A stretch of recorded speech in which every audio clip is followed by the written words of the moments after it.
Hello viewers, আসসালামু আলাইকুম সবাইকে। কী অবস্থা সবার? আজকে বানিয়েছিলাম এগ চিকেন নুডলস। আমি জানি নুডলস সবাই রান্না করতে পারে, এটা এমন কোনো কঠিন বিষয় না। তবুও আজকে আমি কিভাবে রান্না করেছি সেটাই আপনাদের মাঝে শেয়ার করব। যেহেতু আমার রান্নাবান্না শেয়ার করতে খুব ভালোই লাগে। তো এখানে দেখতে পাচ্ছেন মুরগির মাংস নিয়েছি খুব অল্প পরিমাণ। এটা আমি ছোটো ছোটো করে টুকরো করে নিয়েছি। এখানে আছে নুডলস, ডিম 2টা, একটু জিরা বাটা, আদা বাটা, রসুন বাটা, পেঁয়াজ কুচি, রসুন কুচি আর কাঁচামরিচ কুচি। তো প্রথমেই আমি এই মাংসগুলোকে হলুদ, একটু মরিচের গুঁড়ো আর লবণ দিয়ে একটু ভেজে নিব।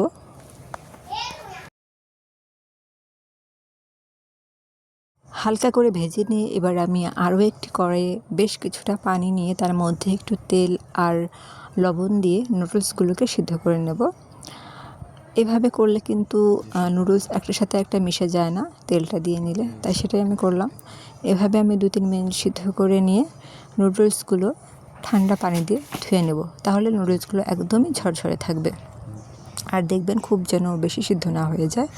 তো আমি আরও একটা কড়াই নিয়েছি, তার মধ্যে পেঁয়াজ কুচি, রসুন কুচি আর কাঁচামরিচ কুচি একটু ব্রাউন কালার করে ভেজে নেব। তো ব্রাউন কালার করে যখন ভাজা হয়ে যাবে তার মধ্যে আমি আস্তে আস্তে অল্প একটু আদা বাটা, একটু জিরা বাটা আর একটু রসুন বাটা দিব। যেহেতু মাংস দিয়ে রান্না করতেছি তাই দিচ্ছি। আর আরও একটু বেশি স্পাইসি করার জন্য আমি লাল মরিচের গুঁড়ো দিয়েছি, সাথে একটু হলুদের গুঁড়ো দিয়েছি। তো এটা মশলাটাকে আমি ভালো মতো কষিয়ে নেব। এরপরে আমি নুডলসের ভিতরে যে মশলা থাকে সেই 2 প্যাকেট মশলা আমি এই মশলার মধ্যে দিয়ে দিলাম, কষানো মশলার মধ্যে।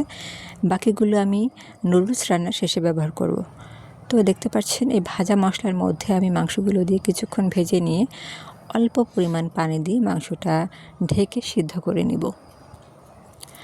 যখন মাংসটা সিদ্ধ হয়ে যাবে, পানিটা প্রায় শুকিয়ে যাবে, তখনই আমি 2টা ডিম দিয়ে দেব। আপনি চাইলে ডিমটা স্কিপ করতে পারেন। আমার মনে হয়েছে ডিম দিলে আরও বেশি মজা লাগবে, আর নুডলসের সাথে ডিম না দিলে আমার ভালোই লাগে না। তো আমি 2টা ডিমও দিয়ে নিলাম। তারপরে একটু ভাজা ভাজা করে সিদ্ধ করা নুডলসগুলো এর মধ্যে দিয়ে দেব। তারপরে আর কি ভালো মতো নাড়াচাড়া করে মিশিয়ে নিতে হবে মশলাটা নুডলসের সাথে। আর আপনি কিন্তু এই নুডলসটা আগে ভাগে সিদ্ধ না করে মশলা কষানোর সময় একটু বেশি করে পানি দিয়ে তখনই একবারে রান্নাটা করে নিতে পারেন। বাট আমি আজকে আগে থেকে একটু সিদ্ধ করে নিয়েছি, যাতে জাস্ট ভাজলেই রান্নাটা হয়ে যায়। এরপরে দেখতেই পাচ্ছেন আমি বাকি মশলাগুলো দিয়ে দিলাম উপর থেকে। আমি একবারে দিইনি, মশলাটা দিচ্ছি আর নাড়তেছি, 2-3 প্যাকেট দিচ্ছি আবার নাড়তেছি, এভাবেই পুরো মশলাটা আমি দিয়েছি। তো নুডলসটা খেতে কিন্তু অনেক বেশি মজা হয়েছিল। কে কে এইভাবে রান্না করেন অবশ্যই জানাবেন। আর ভালো লাগলে ভিডিওটা অবশ্যই লাইক, কমেন্ট, শেয়ার করে আমার পাশে থাকবেন। তো আজকের মতো এতটুকুই। সবাই ভালো থাকবেন। আল্লাহ হাফিজ।